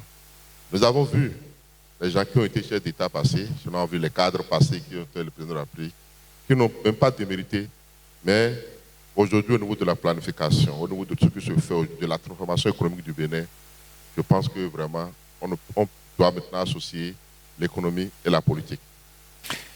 Tu as mené une enquête auprès des communes du Bénin sur leurs attentes, et beaucoup sont rassemblés ici. Si tu avais les résumés, ces attentes, elles sont de quel type? Oui, aujourd'hui, quand je passe sur nos territoires, hein, je prends les 77 communes du Bénin, nous avons le problème que nous avons aujourd'hui, c'est le problème des entreprises territoriales. Nous n'avons pas des entreprises fortes, c'est-à-dire si je prends le cas de Toriboussito, nous n'avons pas plusieurs entreprises qui peuvent aider à développer la commune.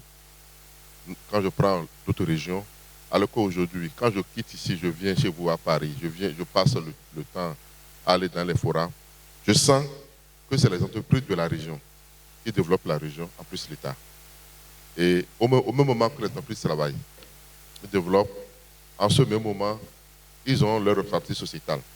Parce que le RSE de l'entreprise doit servir à nos communautés, à nous les maires, de pouvoir travailler, de pouvoir construire par exemple des écoles, de pouvoir faire les cantines scolaires, de pouvoir créer beaucoup d'emplois pour nos communautés. Donc c'est d'ailleurs pour ça qu'il faut quand même encourager les entreprises dans les territoires. Et nous devons travailler, comme je suis là aujourd'hui, je suis en train de demander au président de la République d'aider les entreprises localement. Il le fait déjà beaucoup, mais il doit encore faire plus que chaque commune ait au moins 2, 3, 4 grandes entreprises qui peuvent l'aider à développer son économie locale et maintenant sa réalité sociétale. Ouais, la décentralisation, c'est-à-dire que tout ne se passe pas dans la capitale finalement, et qu'il y a des emplois à créer chez nous, dans les régions, dans les communes, à l'intérieur du Bénin. Et Marc, je peux te rassurer qu'aujourd'hui, Cotonou, beaucoup de choses se passent à Cotonou. Mais quand nous parlons de la transformation agricole aujourd'hui, ce n'est pas à Cotonou. On ne peut pas mettre les usines à Cotonou. Les usines vont se mettre où? Les usines sont aujourd'hui dans le territoire de la CAL. C'est-à-dire, quand vous prenez Glodigué, c'est Toriboussito, ma commune, c'est Abomey-Calavi, c'est Zé, c'est Alada. Ouais, donc c'est là où aujourd'hui les choses se passent. Ce n'est plus Cotonou. Cotonou, c'est déjà une métropole.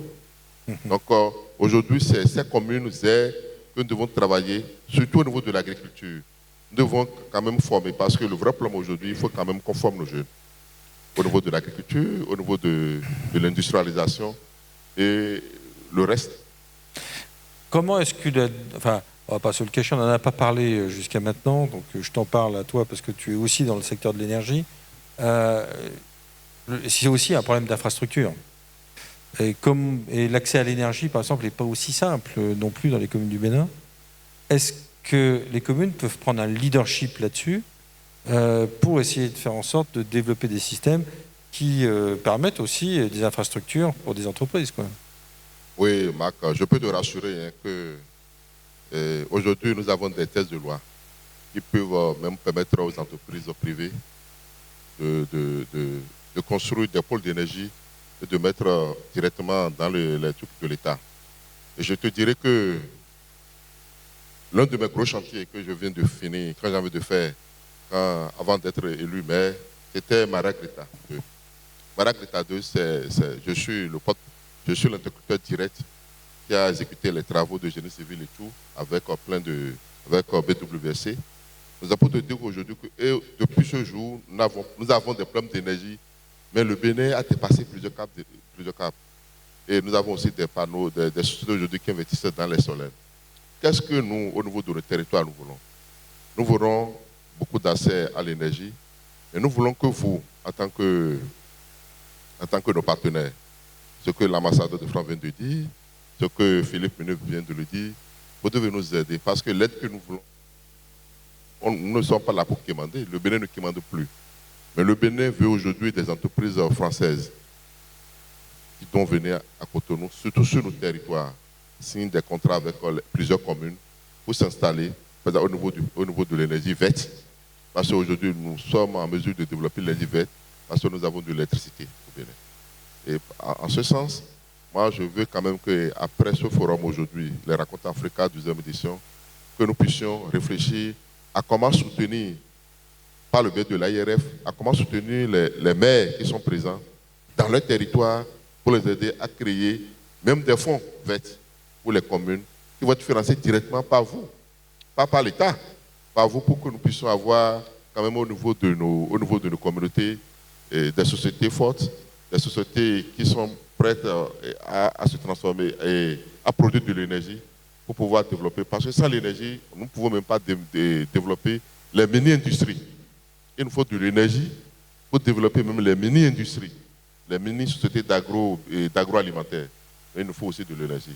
Sinon, depuis 2016, ce qui se passe aujourd'hui au Bénin, je peux vous rassurer, c'est très formidable dans tous les domaines pratiquement. Merci, merci Rogatien, et encore merci pour ton action, pour nous avoir aussi attirés ici. On va faire un petit benchmark africain assez rapidement. Lata Nguessan Kofi, vous êtes président de la région du NZ, vous êtes en Côte d'Ivoire. La décentralisation, ça représente quoi chez vous? Et alors, je parle bien sûr du point de vue économique. Merci beaucoup. Avant de répondre à votre question, vous me permettrez de vous transmettre, ainsi qu'à tous les participants à cette rencontre, les salutations du président Akaolé, président de l'Assemblée des régions et districts de Côte d'Ivoire. Et aussi saluer tous les participants au nom de mes pairs, présidents de régions et représentants des districts qui participent à cette rencontre. Alors, la décentralisation en Côte d'Ivoire, aujourd'hui, c'est 201 communes, 31 régions et 14 districts autonomes. Alors, au niveau du transfert des compétences, cela a été consacré par la loi numéro 2003-208 du 8 juillet 2003. Et cette loi a transféré 3 grands secteurs.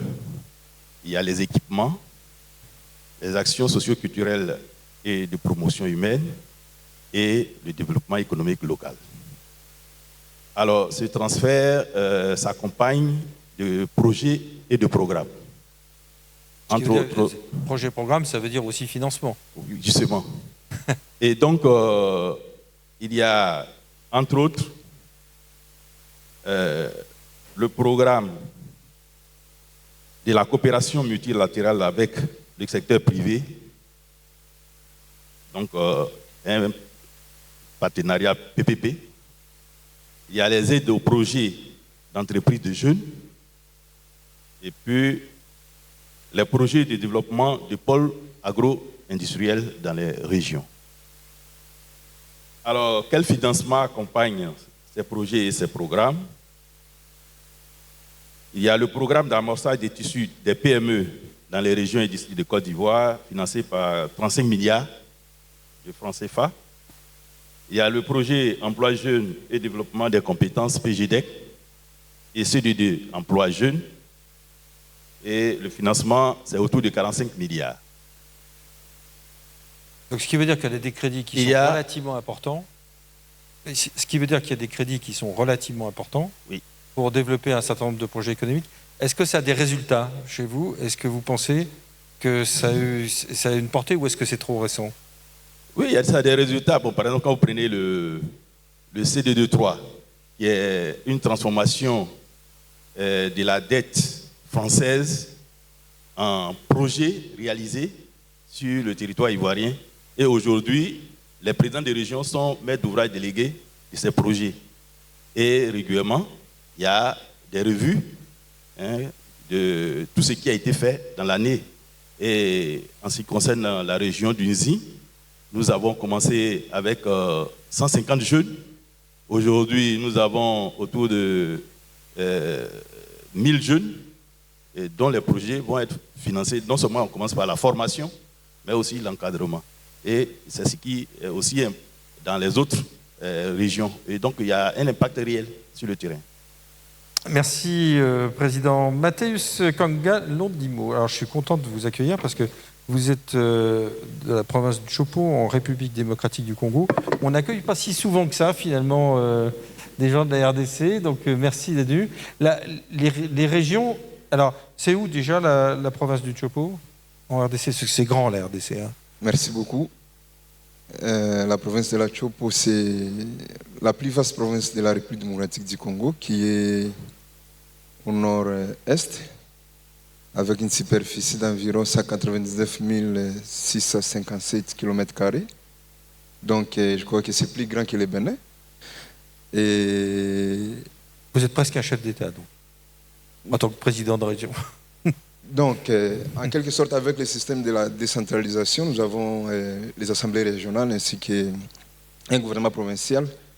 Ce qui est récent, hein, il me semble, en RDC. C'est pas très récent, ça date de 2006. Ça date de 2006, mais avant ça, déjà, la décentralisation avait été tentée en République démocratique du Congo en 1982, à l'époque d'Isaïr, sous l'effet maréchal Mobutu, mais ça n'a pas marché. Et puis, dans la constitution du 18 février 2006, que cela a été relancé. Et je crois que c'est un processus très avancé, avec notamment des résultats probants sur le terrain. Donc, tel que je le disais, la Chopo fait partie des 26 provinces qui comptent la République démocratique du Congo. Et là, à son sein, parce que c'est subdivisé en territoires, ainsi qu'une grande ville qui est la ville de Kisangani, le chef-lieu de la province. Et cette ville, quant à elle, elle est subdivisée en communes, 6 communes. Est-ce que vous avez la compétence économique donc, dans vos compétences, dans le cadre de la décentralisation?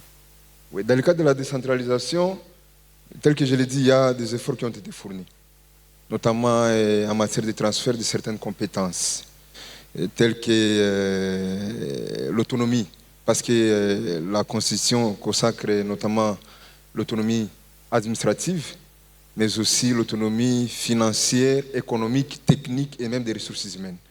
Il y a eu beaucoup d'efforts, mais il reste encore beaucoup à faire parce que le pouvoir central, même si il a eu à céder certaines compétences telles que dans le secteur de la santé, une partie de l'enseignement, sauf universitaire, l'enseignement maternel et secondaire, pour les lycées, et aussi du côté des ressources humaines. Mais il y a encore des efforts qui restent à fournir par rapport au côté finance notamment. Parce que la Constitution consacre notamment, entre autres, les taxes, les redevances, impôts et droits qui sont de la compétence exclusive au niveau des régions ou des provinces, et d'autres qui sont des compétences concurrentes entre le pouvoir central et le pouvoir local. Et par rapport à ces ressources qui sont des ressources à caractère national, 60% devraient revenir au pouvoir central et 40% au niveau des pouvoirs régionaux. Ce qui vous donnerait beaucoup de moyens.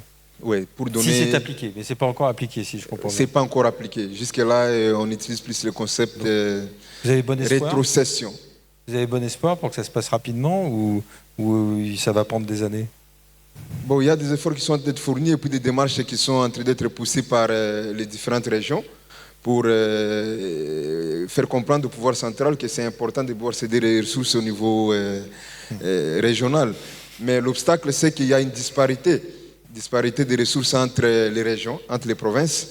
Il y a des provinces qui sont très riches, aussi bien sur le plan économique par rapport aux ressources agro-pastorales, aux minéraux. Parce que vous savez, la République démocratique du Congo, Congo-Kinshasa, ça fait quand même partie des pays les plus riches du continent. Et par exemple, chez nous, vous trouverez toutes les ressources. Tout ce que vous avez besoin du point de vue minéraux, diamants, or, cobalt, cuivre, fer. Donc vous avez tout trouvé. Et aussi par rapport à l'agropastoral, vous pouvez tout faire. Vous pouvez tout faire. Même le pétrole, on en a, mais ce n'est pas encore exploité ces jours. C'est pas encore exploité.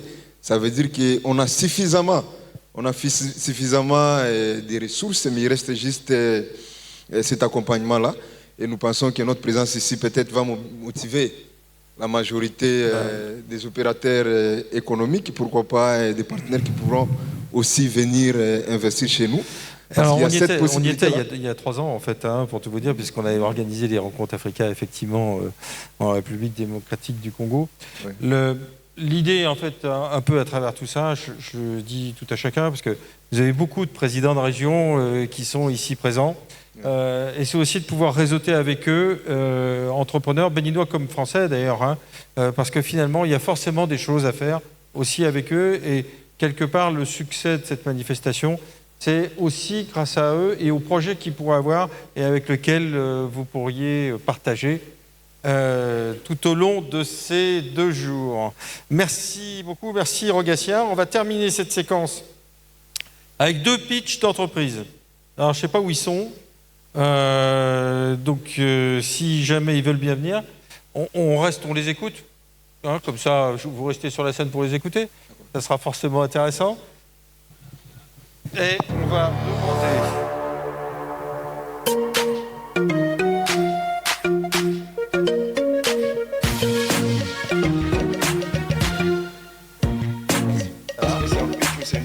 C'est une pitch.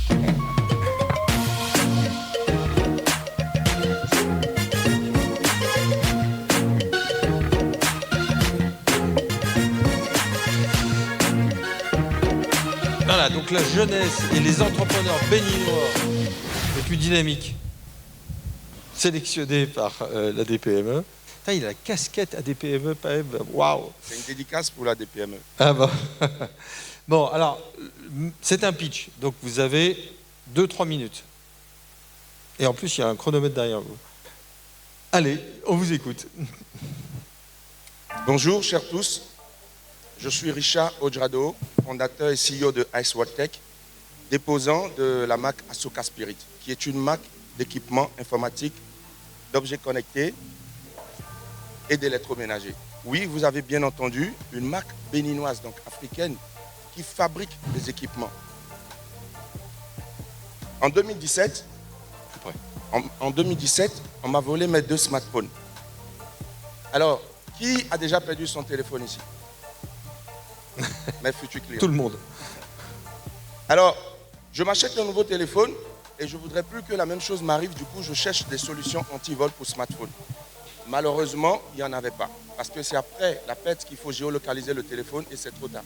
Heureusement pour moi, en tant qu'entrepreneur, j'ai cherché la solution et je l'ai créée. Donc la première montre africaine connectée, dotée du premier système anti-vol et anti-oubli pour smartphone. Quelques temps plus tard,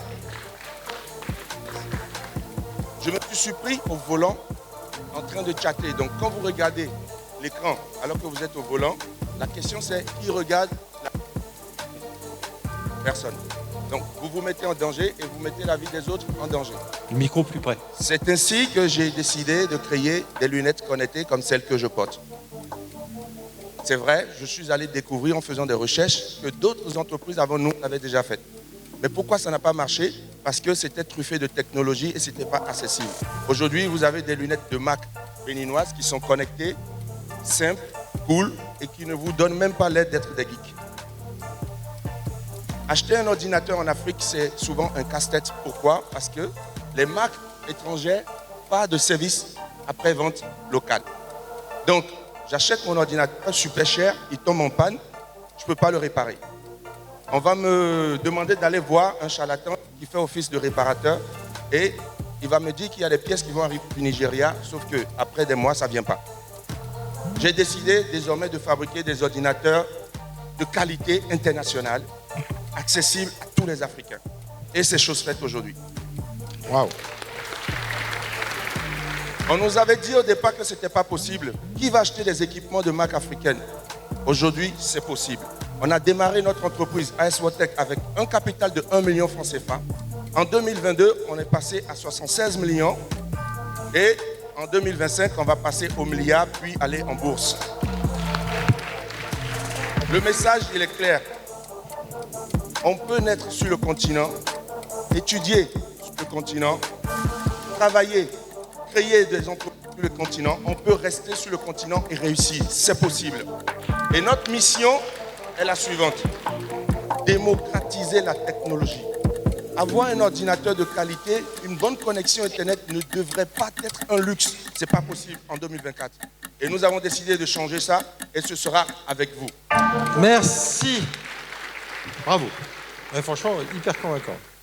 Moi, j'espère qu'il y a plein de gens qui vont vous contacter. Contacter, il faut aller sur le site. Alors, sur le site. asword.tech. Je vous remercie. Merci, asseyez-vous. Allez. Lequel des deux?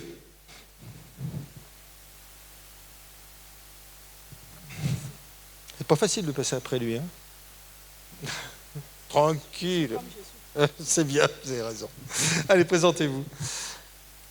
Francine Sogorosu, ingénieure en production et santé animale. Bonjour, chers tous. Je représente ici la société Sedami Agro-Industrie, spécialisée dans la production d'œufs de table.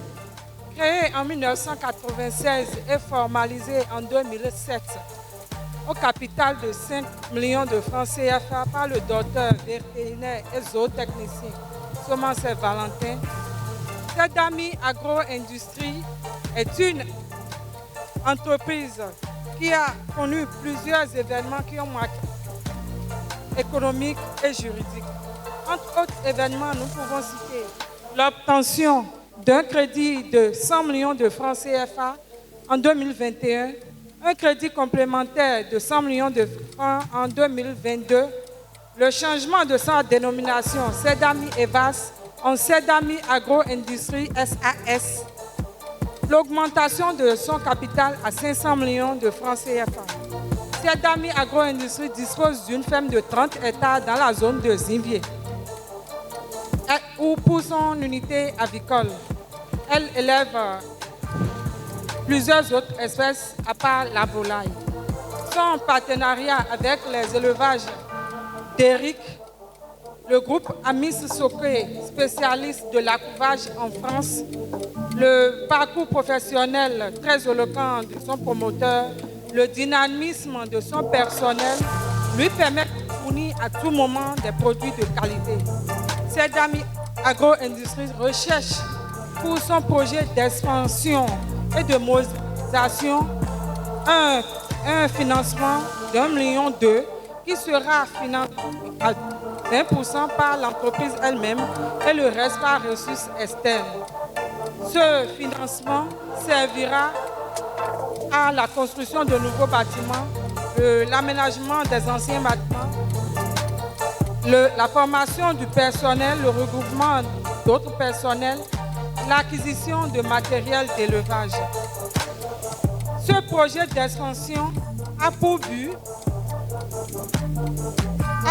de satisfaire la clientèle composée de supermarchés, de revendeurs, mais aussi d'accompagner le gouvernement dans sa décision de suspendre l'importation d'œufs de table et de produits dérivés de volaille. Les crédits obtenus en 2021 ont permis à l'entreprise d'augmenter son chiffre d'affaires qui est passé de 312 millions en 2020 à 493 millions en 2022. Très prochainement, nous nous battons pour atteindre les 600 millions à la fin de cette année. Merci. Merci à vous tous. Ces entreprises, vous pouvez les retrouver si jamais vous voulez rentrer en contact avec elles via l'ADPME, dont le stand est sur la partie exposition. Merci à vous tous. Je crois qu'Oriassa, tu dois aller à une réunion de bureau, donc on va vous libérer. Merci à vous tous. Dans quelques minutes, c'est-à-dire dans 10 minutes, 15 minutes, pardon.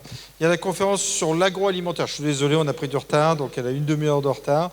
Donc l'agriculture et l'agroalimentaire qui sera animée par Laurent Natal dans quelques instants. Merci et à très bientôt tout au long de cette journée. Je vous rappelle que les stands sont dans la salle qui est juste à l'entrée de la manifestation et que vous pouvez y retrouver beaucoup d'entreprises. Voilà. Merci, à très bientôt.